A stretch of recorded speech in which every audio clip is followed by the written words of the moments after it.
Introducing Paddy Power's Beat the Drop. We're giving every customer 30 days free entry and £1,000 up front. It's up to you to keep it. All you have to do is answer 10 questions correctly. Play now at beatthedrop.paddypower.com. Hello and welcome to this Monday Postcast. I'm Maddie Plell, joined in the studio by Nick Watts, and we also have Tom Collins and Sam Harley from Paddy Power on the line as well. Champions Day this weekend, plenty to get excited about. The rains come overnight, meaning some runners are going to be in doubt. But anyway, we're going to crack on and preview the whole card, kicking off with the 125 QIPCO British Champions Long Distance Cup. Sam, can we get some prices? Presumably Stradivarius at the head of the betting. Hi there, Maddie. Yeah, so we have Stradivarius at 10 to 11 at the top of the market. We have Flag of Honour 15 to 8, Thomas Hobson 8s, Kew Gardens and Sir Eric both at 12s. We've Capri 14s and at 16 bar. Okay, well, so we just had a quick discussion. Tom thinks he can't see Stradivarius beat. I can't have him at all. Who are you siding with? But he got beaten in the race last year, didn't he? And, you know, I was just having a look through his record before I came on, and any time there's been a going description with soft in it, he's been beaten.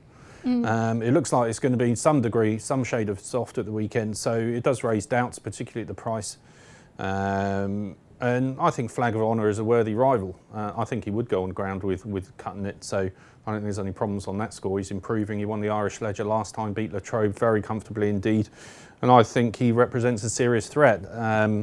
Stradivarius obviously has swept all before him this season, but you know he probably would have had to be trained quite hard to bring off that unique treble that he did earlier in the season. And yeah, I mean, he was doing it comfortably, but I'm sure these long distance races do take, you know, at least a little bit out of you, and this comes very late in the season. So if he's quite up to scratch, you know, you wouldn't be his fault if he wasn't, you know, quite at the peak that he was earlier in the season. And you know, an Order of St George pulled it out the fire last year, but he got beaten in this race as well. It comes very, very late in the season, and whether he wants another hard race on soft ground, I'm really not sure. So Flag of Honour would be the one for me at the prices. Yeah, I'm with you. And Tom, obviously it's not the strongest division this year, and many of them have gone over to Melbourne to contest the Cup over there. You like Stradivarius, but I sort of think he's got worse as the season's gone on, hasn't he? I just think the races have kind of taken their toll a little bit, but he's had a nice break since last time out, and we all know John Gosden's an absolute master with any horse he trains, and obviously he's proved this season he's a master with Stradivarius as well. He's just by far the best horse in the staying division, I think. The ground's obviously a slight concern, but I don't know, I think he's a lot better than Flag of Honour, to be honest. I'm not sure whether there's that much rain to come this week, so maybe it won't be quite as heavy as we're making out anyway. Sam, where do you stand? Yeah, so I'd side with Nick. I think the ground's obviously a big concern for Stradivarius. As Nick said, the 4 times he's run on anything softer than good, he's been beaten. So yeah, I'd side with Flag of Honour. He's shown marked improvements in stepping up to the mile and 6, winning on all 3 starts at that distance. There's no reason why step up in another 2 furlongs would be any hindrance to him. It's a big statement for Aidan to supplement him as well, as he wasn't in the race until this morning. There's yard confidence in him, and at the 5 to 2 round, he'd be the selection for me. Yeah, and me, I don't know if they're going to run Kew Gardens, presumably not, but he'd be very interesting if he ran. But moving on to the 2 o'clock QIPCO British Champions Sprint Stakes, the Tin Man favourite for this one. Sam, how else do they bet? The Tin Man at 5 to 2 favourite. We've Labrisa Breeze 9 to 2, Harry Angel 5s, Brando 6s, we've Taslead 8s, and Projection 12s, and 16 to 1 bar. Okay, so in contrast to the other race, I think the Tin Man's a good thing for this. Watsy, he won it in 2016, so we know he likes it. He's Ascot specialist, and he'll like the ground, whatever that is. What do you make of the Tin Man? Yeah, I like him, and like you said, you know, you rolled him out on soft ground over 6 furlongs, and you know he runs very well at Ascot as well, and he pretty much always runs his race. Harry Angel again, he's kind of hanging out there, isn't he? You know, he's 5 to 1, and you know, it's a funny thing with him and Ascot. I know, you know, obviously it didn't go right for him at the Royal meeting this year, but his runs before Ascot, he's never won there, so you think he'd hate the track, but he never runs quite as badly there to suggest that he does hate the track. It's a weird conundrum with him, but I'm passing him over. I think last year's winner, Labrisa Breeze, is very interesting. Had a nice light campaign. Okay, disappointed last time, but prior to that was 4th in the Maurice de Geest, which was much more like it. And again, he's similar to the Tin Man. If you rolled him out on soft ground at Ascot, then he normally runs very well indeed. And he beat a lot of these this time last year, including Tin Man, including Tasleet, including Harry Angel. And he was very authoritative. He was strong at the finish. And, you know, yeah, I can understand where you're coming from with the Tin Man, but I think if you fancy him, you've got to fancy Librisa Breeze as well. So he would be the one that I would be siding with. Yeah, I think they might have, when he went to Dubai, they might have had some training problems with Librisa Breeze, but really talented horse. Tom, where do you stand on Harry Angel? What's happened to him this season? Obviously, after Ascot, that wasn't ideal, but he sort of went too quickly at Haydock last time, didn't he? Yeah, he's just too keen in his races. I don't think he's a betting proposition in any race he turns up for, to be honest. He's a bit like Batash now, isn't he, sort of? He is, yeah, he is. He's very headstrong and just blows his chance at the start in the first furlong, really. I think the race is wide open this year, but why is the Tin Man favourite? I don't get why the Tin Man's favourite. Finished 5th in the race last year, beaten comfortably, and the first two, Librisa Breeze and Tasleet, I think they'll fight it out again. Tasleet's the one at the prices. Ran well until short of room in the Sprint Cup last time out. He's sure to come on for that. Well, they're both going to handle the ground, aren't they? Librisa Breeze loves it. Tasleet will handle it as well, so they're the two for me. Yeah, Tasleet loves the ground. Sam, final word from you. Yeah, so as Tom says, it seems to be wide open because I'm going to side with Brando. Okay. He wasn't too far behind the Tin Man last time out, and the prices with Tin Man at 5-2 and Brando available at 8s around the place. He's only beaten half a length, and he's ultimately consistent through the ranks in the last couple of years, so he'd be the each-way selection for me.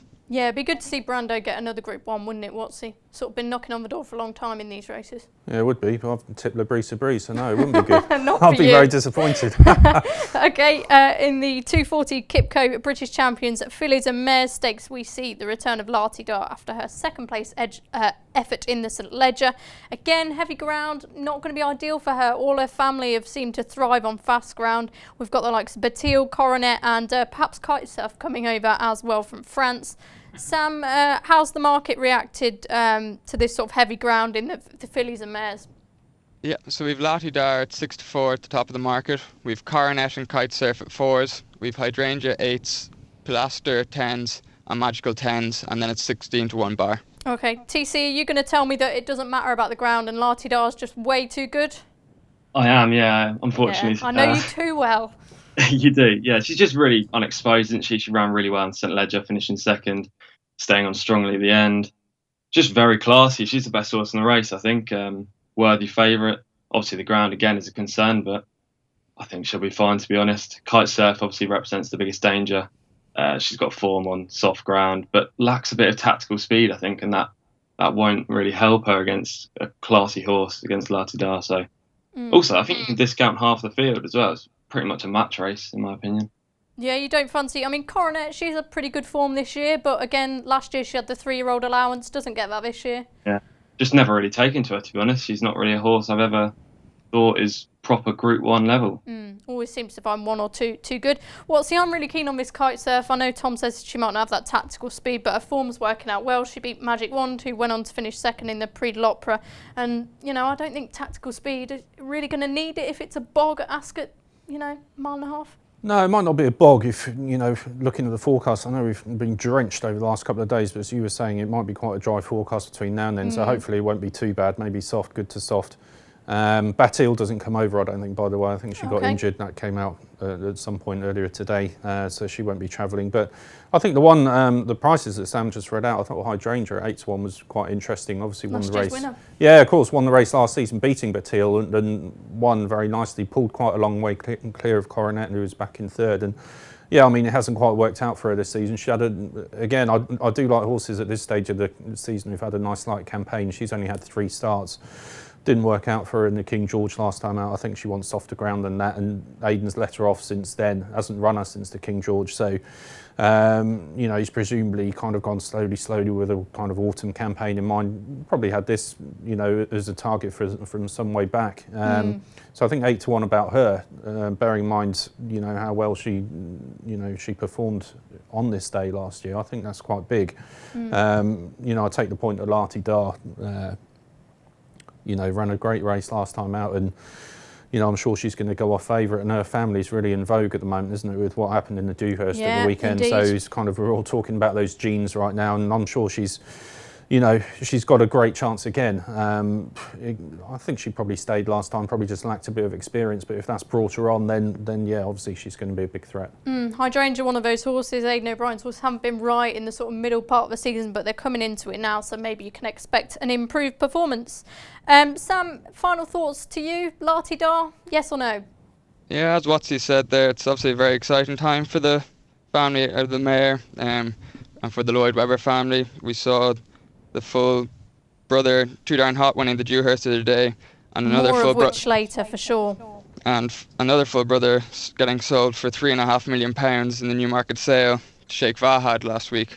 So obviously there's a lot going on in the family at the moment. I thought she ran a brilliant race in the St Leger in Doncaster. She showed a bit of inexperience in the middle of the race. She just got pushed along for a couple of furlongs and then started to close towards the end. Coming up to the line, she was closing the whole time. She probably just got caught out by the pace. Obviously stepping up from a listed race straight up into a race such as the St Leger, she'd have found it completely different. And obviously the forms worked out quite well with Kew Gardens running a good race, only being beaten 4 lengths in the Arc. So drop back to 1 mile and 4, she'd be the one for me. Okay, the 3:15 Queen Elizabeth II Stakes. Now, this was mooted as a possibility for your favourite horse of the season, Roaring Lion Watsy, but no one really knows where he's going to go at this stage. Where would you like to see him? I'd like to see him take on Cracksman. I think that would be really good. Well, not just Cracksman, Crystal Ocean. I think 1 mile and 2 is the trip that suits him best. Obviously, he was beaten in the Guinness earlier in the season, ran well, but looked then as though he could do with another couple of furlongs, and he's proved that since. So, even on this ground? Well, that's the conundrum, isn't it? And Gosden has said, if it is testing, that you could drop him back to 1 mile. So, I mean, bearing in mind these kind of running difficulties, I'm not quite sure what's going to go where. I thought, and I put up a few solid ones. So I looked at this market, and there's one hanging out at a big price, Century Dream, I think is really interesting for a few reasons. He's won over course and distance before, so that suits on the straight mile at Ascot. He's won twice in October, so he obviously very good at this time of year. He's been running really well on his last few starts on the wrong ground. He went over for the Arlington Million last time, and that was on officially firm ground, and finished a really good 4th. Yeah. He's been really, if you look at his last few starts, he's been running really, really well on the wrong ground. He loves a bit of dig, he loves a bit of cut in the ground. He performs at Ascot. Like I said, he's won twice in October already, and I think he's double figure price. I think if Simon Crisford lets him go, he could at least finish in the frame, and I think he's a massive each-way player. And we mentioned Flag of Honour being supplemented. Lawrence has been supplemented for this, of course, the flying mare. And for people who like, horses on ground, we've got Adieb returning, Lord Glitters as well. Both love the track and will love the soft ground. Sam, how do they bet, given that Lawrence has been supplemented? So we have Recoletos at 3-1. We've Roaring Lion 7-2. We've Lawrence at 4s. We've Lord Glitters 5s. Expert Eye 13-2. Adaib 8-1. Lightning Spear 10s. Beat the Bank 10s. And 12-1 Bar. And just Watsy's Century Dream there is 14-1. Brilliant. Thank you very much. TC, Lawrence, what chance? No chance. No Absolutely chance. no chance. Yeah, I'm not really sure why supplemented, to be honest. She had a really hard season. I think she'll struggle. Recoletos is obviously the best horse in the race. I'd say 3 for 3 on ground, described as very soft as well. So if there is more rain, he'll definitely love it. And when I was looking at this race, I didn't expect me and Watsy to come up with the same selection. But yeah, I'm with Century Dream as well. As Watsy said, a bit of a price. I'm not actually too sure if he's good enough, but he loves it at the track. Ran really well last time out in the Arlington Minion when obviously the ground was against him, and also the track. I don't think the track played in his favour. I think he's a great price. 14 was it? He's good each way price there. I'd actually disagree with Tom. I absolutely love Lawrence. I think she's a machine. I think she's just so gutsy. Even the last day in the Sun Chariot, she got to the front and she didn't actually do very much. No. And then happily came up on her outside and she just sort of thrust with her neck out. I'd agree with Tom. She has had a long season, but I think if she didn't come out of the race from Newmarket well, they wouldn't have bothered supplementing her. She's obviously she was reported to have only lost 4 kilos from the run. And once she got to the front, she actually didn't do much.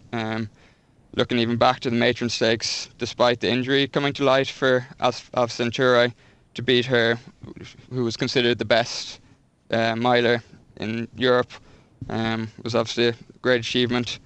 And I'd love to see John Dance continue to have such luck, especially having recently put forward the kind gesture to sponsor the last Group 1 of the year and the Veteran Futurity Trophy at Doncaster in 2 weeks' time. Yeah, exactly. In agreement. Lawrence is a big fan favourite for a lot of people. It'd be good to see her do well, and for John as well. Moving on to the feature, the 350 QIPCO Champion Stakes. Cracksman, big talking horse this season. Things haven't really gone his way, but he still won a couple of Group 1s, let's not forget. Crystal Ocean Watsy, you mentioned him earlier. Headgear going to be enlisted for Cracksman. Do you see that as a red flag or a positive sign? No, I see it as a positive. Yeah, he hasn't, like you said, it's an interesting one, Cracksman, because you said it hasn't gone right for him, but he still won a Prix Gannet and he still won a Coronation Cup. And he didn't run too badly at Ascot last time. You know, I just think he's one of these. I don't buy John Gosden's excuse that he's busy looking at fillies and all this kind of stuff. I think that's just a bit of waffle. But I think it's more the fact that I think this is a horse that comes into his own in kind of this time of year. I think he prefers it, the conditions a little bit easier, where he can just get his toe in a little bit. I don't think we obviously had a really baking hot summer. I don't think those conditions suit him, you know, in the height in June, July, those kind of months. I think he's going to, as we saw last season, I think he'll put on a really good performance here. I think the problem with him in his races this season, he's been sluggish from the gates. So Frankie's had to kind of chase him along to get him into a position in his races. And that's almost what cost him the Coronation Cup, because he didn't travel into the race early on. Just never looked interested at any stage for me. So I think that's why the cheek pieces for me are a positive. I think they will help him, enable him to travel a little bit better. I think the kind of surface that we're going to get at Ascot will suit him down to the ground, you know, because it's going to be, if not testing, then it's certainly going to be on the soft side. I think that will suit him ideally. And you know, last year he was just absolutely amazing, and I could see him pulling something out like that again. Like I said, I just don't buy the, you know, he just wants to look at fillies all the time, all that nonsense. So I think it's just the ground thing, and cheek pieces will enable him to travel better. Tom, you're always one who's too busy looking at the fillies. How to make that link. Cracksman, are you with him or against him? Well, he's the best horse in the race, but I'm going to be against him at the prices. I think if the headgear does work the Oracle, then he'll win comfortably. But even money now or around that price, I don't think he's worth. How do you think he would have figured in the Arc if he would have ran? He wouldn't. I don't think he'd been placed. Just to me, he seems like he's gone at the game a little bit. He doesn't want it. I don't like backing horses that don't want it, and he's a prime example at the moment, I think. So yeah, I don't really fancy anything, to be honest, but I think Capri maybe won at a price. Looked really useful last year when winning the St. Ledger. Returned in fine form as well when winning on reappearance, and you don't see many Aidan O'Brien horses do that necessarily. That was back in April, but then picked up an injury. Ran well last twice at Longchamp, including finishing 5th in the Arc, which is probably about where Cracksman, in my opinion, would have finished anyway. So big price differential, even money to about 8-1, I think. Capri's the bet. Okay, Sam, and over to you. What prices can we get on Cracksman, Capri, and the rest of them? Yeah, so we have Cracksman evens, we have Crystal Ocean 11-4, we have Roaring Lion 5s, we have Capri 8s, Monarch's Glen 10s, and it's 12-1 bar. Yeah, before I go over to you, Sam, I will just say we've not really mentioned Roaring Lion for this race, Watsy. You said you'd most like to see him here. Is he going to beat Cracksman? What sort of chance has he got, you know, if he runs? Look, if this was kind of, if conditions were different and it was good fast ground, then I'd fancy Roaring Lion all day long to beat Cracksman, because he's just been a revelation this season from where he came from, you know, when he ran in the Craven and when he ran in the Guineas to where he is now. And I think he's a fantastic horse with a brilliant turn of foot. Might just get blunted on this kind of ground, and you know, that's kind of what you have to factor in at the moment. It's the time of year, it's the ground, and sometimes it's just who goes on it best. And if has he proved that he hasn't gone on it yet, though? That's the thing. We know he's all good on good ground, but who's to say he might not be just as good? He might be just as good, but I mean, the fact that John Gosden hasn't mentioned him for the mile, if it is soft, suggests that he's not sure about him on this kind of ground and wants to give him less of a test, or tax his stamina less than would be a mile and 2 on soft. So I don't know, and that's the problem with, you know, we're obviously doing this podcast on a Monday, so we don't quite know running plans at the moment. It'll all become clear on Thursday, and I'm kind of betting that he won't be facing Cracksman, and that's why I'm going with him. But if the two ran together, then you know, it'd be a great race. It'd all be ground dependent. Yeah, it is a great race. Tom, you not fancy Roaring Lion at all? Do you not think he'll run? I don't know if he'll run, but I just think the giving the ground's going to blunt his turn of foot, and that's his main asset. I wouldn't enter him in this race. I wouldn't run him in the race personally. I don't think it'll suit, to be honest. Could well go straight to the Breeders' Cup. Sam, over to you finally. I'd agree. I actually think he'd go straight to the Breeders' Cup. Just looking at his pedigree there, he's by Kitten's Joy and out of a street sense mare, so it's a real American family. And yeah, John Gosden has sort of pointed the ground as a concern, so I'd say the safe option for them would be to go straight to the Breeders' Cup and take their chances there. I'd be against Cracksman. I just think that day at the Prince of Wales Stakes, they ran him on good to firm, and it was the fastest ground he'd ever run on. I'd just be worried that he'd be scarred from that experience.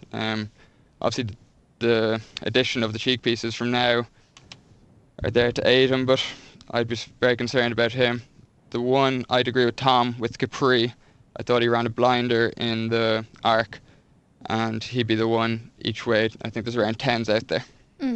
Yeah, okay. Moving on to the 4:30, the Balmoral Handicap. This race has thrown up some really useful horses over the last couple of years. Tom, am I right in thinking that you backed Raising Sand last time?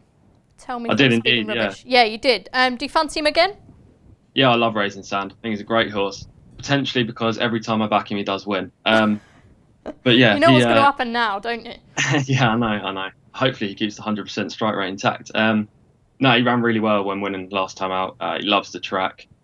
He hacked up actually last time out. I thought he was going to win from 3-4 furlongs out, and I don't normally think that with Raising Sand. He normally comes late in the day. Nicola Curry gave him a great ride. It's, to be fair though, it's an impossible race, isn't it, the Balmoral? You might as well get a pin and stick it in and hope that you're lucky, to be honest. All the combats maybe won at a price each way, but I always tend to back all the combat each way, and he never finished in the money. So I don't know, it's a bit of a cliff horse for me. Okay, so Raising Sand's going to finish tailed off and All the Combat's going to win. Watsy, where do you stand on it? Yeah, Raising Sand has obviously got a very good chance because he is one that loves cutting the ground, and Jamie Osborne said as much afterwards. That was kind of the key to success, and he's going to have similar conditions this weekend, so he's got to be high up on the list. But there's a horse who ran against him last time called Flaming Spear, who ran a really interesting, eye-catching kind of race. He was held up travelling well, and I think his jockey, I think Ben Cohn, ran him that day. Maybe not be the most experienced, but he just kind of took his time to get him into the race, and it all kind of happened before he got into his stride, really. But I think he finished about 5th in the end, running on quite well. I'd be really interested in him again. I'm sure he'll get a lot closer to Raising Sand. So if Flaming Spear went, I'd be very interested in him. Yeah, he's always been a bit of a talking horse, hasn't he, Flaming Spear? So hopefully he can deliver again. So 1 vote for Raising Sand, 1 vote for Flaming Spear. Sam, how do both of those selections bet? So we've Raising Sand at 7-2, we've Kinwren 7-1, we've Flaming Spears 8s, Rip Off 12s, Safe Voyage 12s, Charger Bridge 14s, and Via Via 14s, and at 16-1 bar. Okay, and are you fancying something at a bigger price, or you're going to stick with the lads and pick some at the top of the market? No, I'm going to go with another horse that finished behind Raising Sand last time out, which is Rip Off for David Ellsworth. He's had a remarkable campaign. He's had 15 starts this year, despite missing his 3-year-old campaign last year through injury. It's amazing how he's held up through so many runs. He's been ever consistent, finishing in the first 4 all but once in his career, and he's never been out of the first 3 at Ascot. At the start of the year, he was off a mark of 73, and he's just continually improved up to a mark of 97, which is off in this race. In his race behind Raising Sand the last day, he just tracked Raising Sand through the race, and Raising Sand just sort of showed a quicker turn of foot over the 7 furlongs to skip clear, and he was just never closing in on him. But I think going up to the mile, and he now gets £5 from Raising Sand, I think at 12-1 with 4 places, he's the each way bet. Okay, nice and confident there on that horse. So we'll take a break now, but stick with us for the rest of the show. Introducing Paddy Power's Beat the Drop. We're giving every customer 30 days free entry and £1,000 up front. It's up to you to keep it. All you have to do is answer 10 questions correctly. Play now at beatthedrop.paddypower.com. Welcome back. We're going to look back at the weekend now. Some superstars on display, namely Too Darn Hot, who we spoke about earlier. We'll talk about his chances for the Guineas now. Sam, so impressive. We're talking about a real potential superstar here.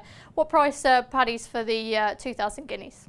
Yeah, so he's been shortened right up into 6 to 4. We've Quarto at 8s, we've Calyx 10s, 10 Sovereigns 10s, we've Advertise and Persian King both at 14s, and then it's 20 to 1 bar. Yeah, we'll give Persian King a mention for winning the Autumn Stakes, but TC, it's a difficult one because you sort of think 6 to 4 about a horse at this time of year, but what is there out there that can beat him? What do you think? I think he's going to win the Guineas, to be honest. 6 to 4, I wouldn't take it now because it's obviously 15th of October and the Guineas isn't until May, so we have ages to wait, and about 6 to 4 shot, it's not really worth the outlay at this point. But if he does turn up on the day, I think he'll rout them. It was the most impressive performance I've seen from a younger horse since Ranker won the Guineas, I think. He was so keen early on. I actually said to one of my friends at the time, after about a furlong, he can't win. And then he still came out and won. That's how impressive it was. And they're good horses in behind as well, weren't they? It wasn't like he was just beating some average runners. They were proper good young horses, and it was just very impressive. Yeah, you could see the team tactics. He was behind, he was really keen, he got boxed in. You saw what Ballydor were trying to do, but none of it mattered what's in, he overcame it. Looking forward, do you see, we've mentioned before about the fragility of his family. Is that something you're going to take into account if you're a Too Darn Hot fan, or do you think we make too much of a big deal out of that? No, I think it's a legitimate point, and I think the other legitimate thing is I don't know how often he'd want to go on ground as that quick. Again, often horses will do it once or twice, but there were times when he looked uncomfortable during the race, particularly through the middle part. It's funny watching on TV, he was obscured because he was kind of in the middle of the pack, so you couldn't see all of the time, but you could see Frankie at various points getting a bit lower in the saddle, giving him a nudge, and he didn't look very comfortable. You're completely right. The only time he looked comfortable was when he was pulled out and when he, accelerated towards the line. So I think there are, he does look fantastic, and he's by far the most likely Guineas winner, but the one horse we didn't see at the weekend who could potentially challenge him is Quarto, who of course beat Anthony van Dyck last time as well. It would have been good to see him at the weekend, we didn't, but he's another legitimate contender for the Guineas. But I mean, he holds all the aces at the moment, and I just hope. I backed him for the Derby after he won the Solario. Now they're mentioning so much speed. He's got so much speed, not even going for the Derby, and that's another, question for another day. But I mean, he's got everything. He's got the speed, but he's got the stamina and his pedigree as well. You'd think he would get a mile and a half too. So it's all there open for him, but. Like I said, I would just query whether he would be as effective running on that kind of quick ground again. So I think he'll always want a little bit of, doesn't want it soft or heavy or anything like that, just a little bit of juice and not as rattling fast as that. And there might be some Quarto fans out there, and I wouldn't give up on him just yet, because in his own way he was just as impressive in Ireland last time, and we just don't know if the two of them get to the Guineas with reputations intact and go for it, and they're both 100%. It should be a great race. Yeah, I'm going to try and get a Derby quote from Sam in a minute. That's your cue, Sam, to get it up. But you say he backed him for the Derby. Although he has this speed, he does almost race like he wants a trip, doesn't he? He's always strongest at the line. Do you think? Look how long it takes Frankie to pull him up. Yeah. And the connections have said he'll actually get a mile and two, no problem at all. But you just look at the family. The Dam won the Yorkshire Oaks. Dubarry was third in the Derby. You look at Larty Dar, he was second in the St Ledger. You would think it wouldn't be a problem. And if Gosden took a chance this year and he ran Roaring Lion in the Derby, even though he wasn't really a stayer, but he still managed to finish third. So if he's willing to take a chance on Roaring Lion, you think if he comes through the Guineas intact, I would hope that they'd stretch him out and run him in the Derby. But that's something to think about next year. Yeah, Tom, you can't see him beating the Guineas, but do you see him as a Derby prospect? Yeah, I think he'll win the Derby as well. If he wins the Guineas like he's just won at the Dewhurst on Saturday, then I think he'll win the Derby as well. I don't see anything that will put me off. Okay, and Sam, what is that Derby price? Yeah, so we've Too Darn Hot 3 to 1, we've Anthony van Dyck 12s, we've Quarto 14s, Mad Moon 20s, and it's 25 to 1 bar. 3-1 and even like 6-4 for the Guineas. I know he's been super impressive, but from a punting perspective, I'm not rich enough to be lumping on at those prices. Sam, how impressed were you? Yeah, I thought he was very classy to do what he did, considering a lot went wrong for him in the race. Obviously the track, going down to the dip and everything, it's a whole new experience for those 2-year-olds. Yeah, he made the horses in behind him look distinctly average, to be honest, despite them being very highly rated. Like Antti van Dijk was rated 119 and he brushed him aside very easily. I wouldn't give up on Quarto either. I think he won just as impressively, maybe not visually as impressively, but I think he was always doing enough to hold Antti van Dijk at bay. So I'd say, yeah, Quarto at 8-1 would probably be the sort of more journeyman's price. Yeah, I'm definitely liking the sound of that. Before we move on to the Phillies Mile, Tom, I'll just go over to you because I know you were keen on him beforehand, as was I. Persian King put up a nice performance in the Autumn Stakes. I think that form could work out well. Just a word on him. Yeah, he travelled really nicely in behind, didn't he? And Pierre-Charles Boudot gave him a great ride, pulled him out at exactly the right time and battled on well. Yeah. He'll definitely get a longer trip as well. Yeah, who knows, he might not come over for the Guineas. I know there was some stuff being said about how he might stay in France for their version, so it'd be interesting to see if Persian King does come back to Newmarket. Moving on to Iridessa's win in the Phillies Mile. Not a lot of people would have predicted perhaps her being the winner beforehand by Ruler of the World. Was it a good renewal, Watsy? How high quality do you think it was?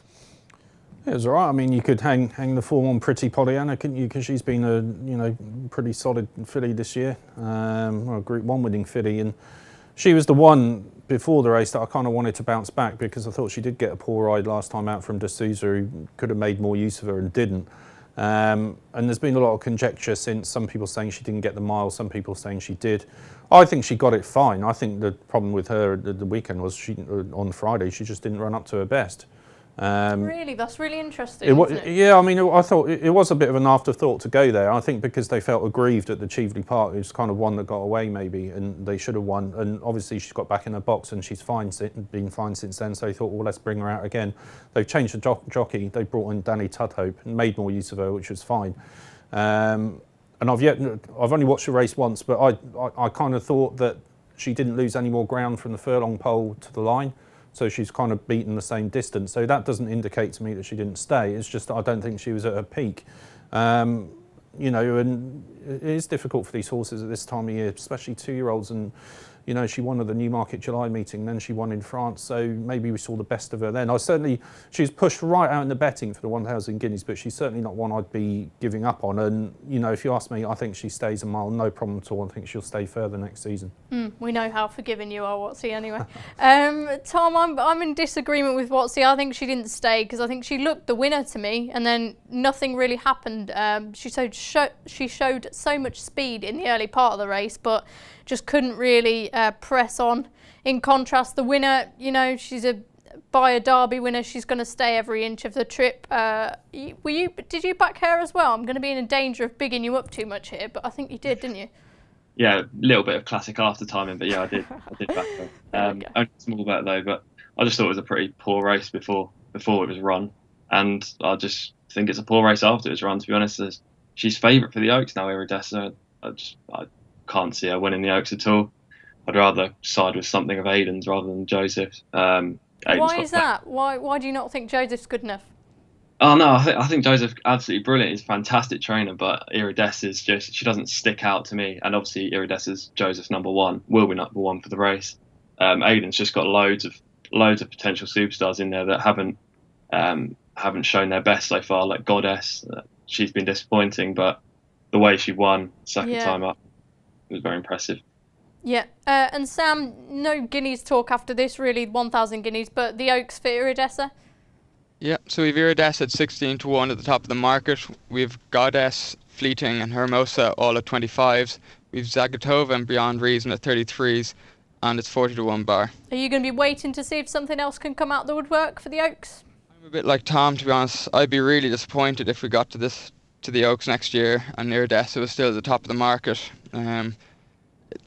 She's by Ruler of the World, who's had 2 winners on the track, with Iridessa being one of them, picking up a Group 1. Looking at the mare side of the pedigree, she's produced nothing special to date, with the highest rated of the progeny, 70, apart from Iridessa.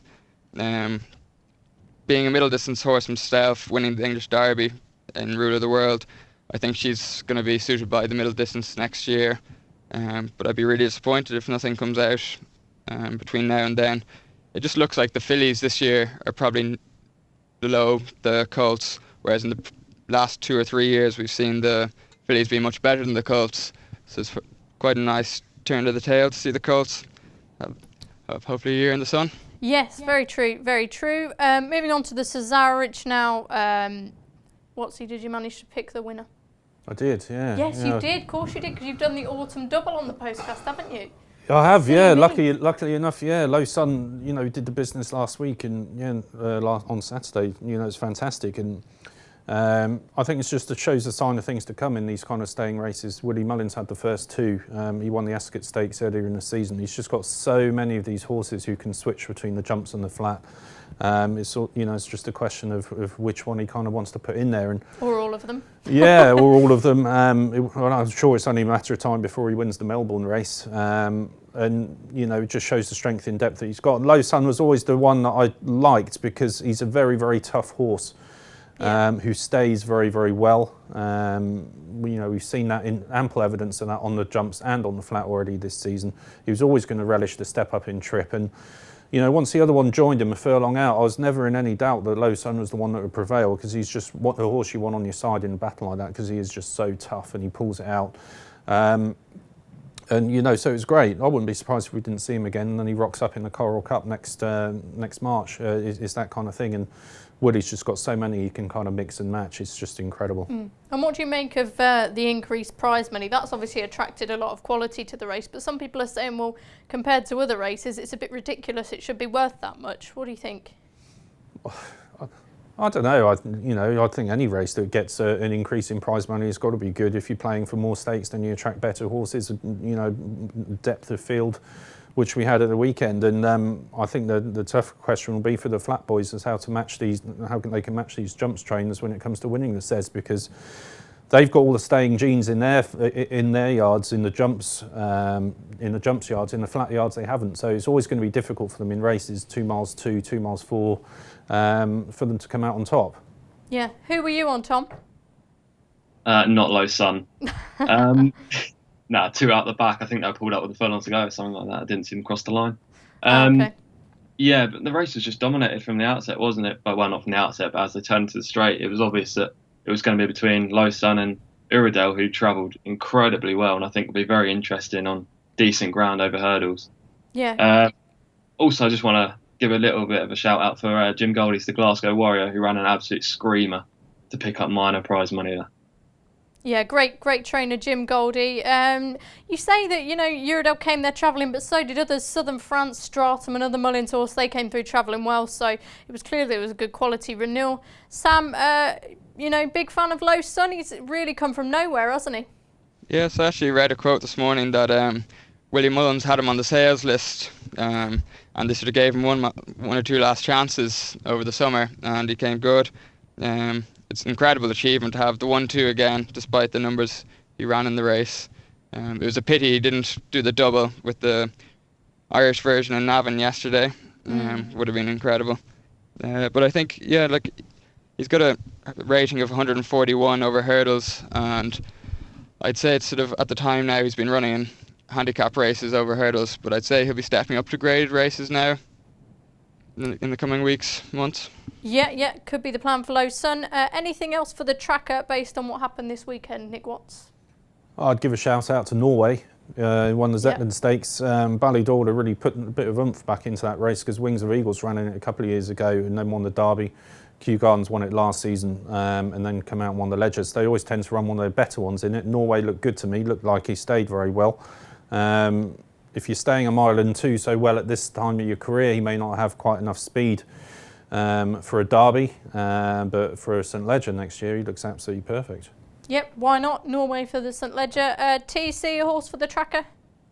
Yeah, this is going to be very, very left field. And by very left field, That's I mean what we like. very It's fine, go for it. The 10 race maiden, rated 49 in Ireland, trained by John McConnell, called Building Year.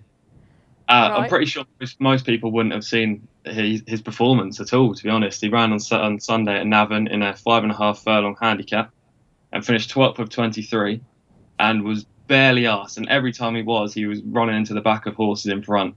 That was the first time he was fitted with a hood. I just think he travelled really well as well in the early stages, might I add, towards the back of the pack. And if he comes over, because John McConnell does like sending his horses over to Ayr or Hamilton, if he does come over, I think he's got a great chance off this mark. He's sure to win in the future. Brilliant, nice and confident. That's what we like. And over to you, Sam. One that really caught my eyes was on Friday, which was Sergei Prokofiev. He came out of a different parish to absolutely destroy the field. I thought he was seriously impressive, and I'd say when they stepped him up in trip, he was very free, and they couldn't get any tune out of him. So going back down to the 5, I think next year for the Commonwealth Cup, he could be a serious tool. Yeah, okay, so a nice anti-post selection there for the Commonwealth Cup as well. Sergei Prokofiev, very impressive over the weekend. We'll be back just after this. Introducing Paddy Power's Beat the Drop. We're giving every customer 30 days free entry and a grand up front. It's up to you to keep it. All you have to do is answer 10 questions correctly. Play now at beatthedrop.paddypower.com. Welcome back to the final segment of this Monday Postcast, and we're going over jumps now. There was some quality action at Chepstow over the weekend, including the Persian War and also a really good listed novices chase, which has a really good roll of honour.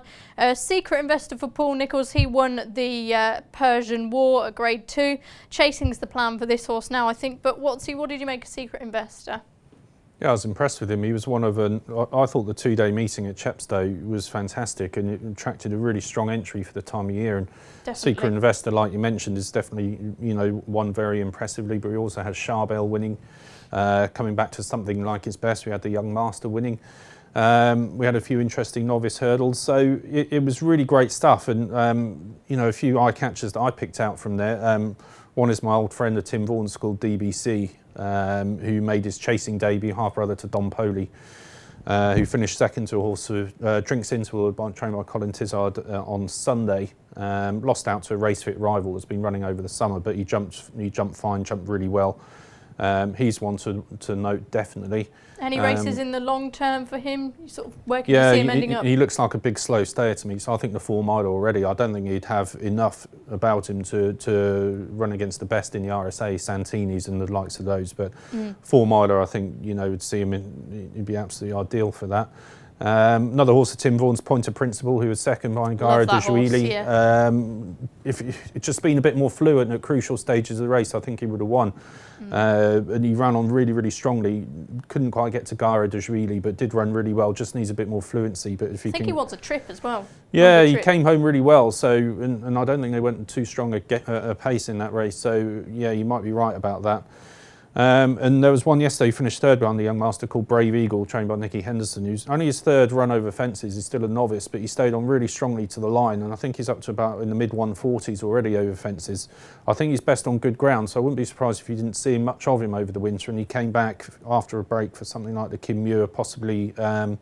I still call it the Whitbread. What's the name of the Sandown? Bet 365 now. You've probably never heard of the Whitbread. But yeah, one of those kind of races in the spring would suit him perfectly. And it was just a bit of lack of experience let him down at crucial times as well with the jumping. But with more experience, that will come. So brilliant 2-day meeting to kind of whet the appetite. Yeah, indeed. It gets us excited for the jump season and plenty to stick in your notebooks there.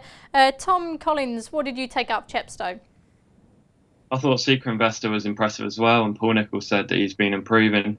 I think he had a wind up, didn't he, as well? Yeah, since the wind up, he said he's been flying at home, and obviously he's won. I think he's at 2 or 3 in a row now, and he's going chasing next. So he was very impressive, and I think the most impressive horse and the horse with the most potential was definitely Nicky Henderson's Pim. Very disappointing last year in 2 starts in bumpers, but we say disappointing only on his reputation. Nicky Henderson absolutely loves this horse, and Julie got off the mark over hurdles at the first time of asking. Beat a good horse in Derryanne Declar, Jacob Allen Kings, and quotes of about, I think it was 20 or 25 to 1 for the Supreme. I'm with Willie Mullins' Anna Mix for the second year running for that race. Hopefully he actually makes it there this year. But Pim will probably turn up and has a good chance for Nicky Henderson. Yeah, runs in the Altior colours, and I believe Nicky trained Altior to win that exact same Chepstow race, so it could be a bit of an omen there. Sam, have you got any markets that we could be interested in looking forward? Yeah, so obviously we've the Cheltenham November meeting coming up, so we have the Bet Victor Gold Cup market up. We've Baron Alco at 10s, we've Mr Whitaker and Rather Be both at 12s, we've Ballyandy, King Sock, Roman de Senam at 14s, and the Storyteller and Tully East at 16s. Yeah, Bet Victor Gold Cup, always a great race. Whatsley Baron Alco, he ran over the weekend at Chepstow, putting in a really good performance after an absence. But who are you looking at long range for the race at this stage? Well, it always used to be dominated by the pipes, didn't it, this? And David hasn't, won it for a few years now, but I think he might have a good chance this year with a horse called King Socks. Tom Parks tipped that as well. Yeah, I don't know if that's a good omen or not, but I don't know what kind of form Park he's in. But he's a bit of a talking horse. He finished second a couple of times behind Footpad in France, so obviously comes with a good reputation. And he ran a really eye-catching race in the Plate in the Cheltenham Festival in March. I think he finished about 5th, not beaten that far behind the Storyteller, which was a really good run. Wheels came off at Aintree, he's dropped to 2 miles next time, pulled up behind Ben Tellimar, no show at all. But what that means is he's now on a handicap marker 139, which you think would be massively exploitable. And you think David Pike must have been looking at this race from some way out. Now, I mentioned he's a talking horse. If I'm willing to give him the benefit of the doubt, despite that last run at Aintree, and it's the kind of mark where he should be going very close in a race like this. And if he disappoints again, then you'd have to put him on the swerve list. But I think bearing in mind that French form, he's had a summer to mature. Handicap marker 139. It's all there for him. He's just got to go and do it. Yeah. Sam mentioned a horse called Mr Whitaker on the caption. I absolutely love that horse. Love to see him turn up and run. Tom, Bet Victor Gold Cup fancy? Only had a very brief look, but another ex-French horse, this time Full Glass. I think he's about 20-1 now, Alan King. He's only had one start in Britain for King. Finished 3rd in a listed handicap chase at Ayr in April, behind Value at Risk, one of my favourite horses. Absolutely love that horse. He was held up early on, and he travelled really nicely and looked like he was going to go really close. He just petered out after the last. That was on good ground, but he's also proven on very soft ground in France, so he looks very versatile on conditions. Mark of 142, I don't really know how that equates, but if he can improve on that 3rd at Ayr, then I think he's got a good each way chance. We've covered it all from next year's classics to the Bet Victor Gold Cup coming up in November. I think that leaves us in a good position for today's postcast. And remember, if you enjoy these shows, please rate, review and subscribe wherever you're listening to us from. Don't forget to listen to our weekly golf postcast every Wednesday and our football shows on Thursday. Bruce will be back on Friday for a more detailed look at the Champions Day race card alongside another look at the races on the weekend. Until next time, it's goodbye. Introducing Paddy Power's Beat the Drop. We're giving every customer 30 days free entry and £1,000 up front. It's up to you to keep it. All you have to do is answer 10 questions correctly. Play now at beatthedrop.paddypower.com.